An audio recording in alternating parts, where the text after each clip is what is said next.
నన్ను దేవుడు స్పెషల్గా లక్ష్య పెట్టాడు. నేను అందరిలాంటి వాడిని కాదు, అందరి జీవితం లాంటి జీవితం కాదు నాది. నాది ప్రత్యేకించబడిన జీవితం. ఈరోజు నీది కూడా అలాంటి జీవితమే, ప్రత్యేకించబడిన జీవితం. ఇక్కడ కూర్చున్న మీ అందరూ లోకస్తులతో ఈక్వల్ కాదు, లోకస్తులతో సమానం కాదు. లోకంలో నుండి నిన్ను ప్రత్యేకించుకున్నాడు. చీకట్లో నుండి ఆశ్చర్యకరమైన తన వెలుగులోనికి నిన్ను నన్ను పిలిచాడు.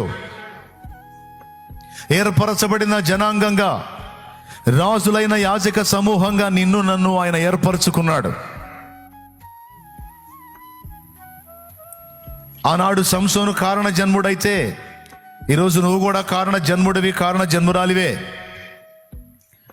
శాపగ్రస్తులై నశించిపోతున్న లోకానికి వెలుగును పంచటానికి దేవుడు ఏర్పరచుకున్న సాధనములు మనము.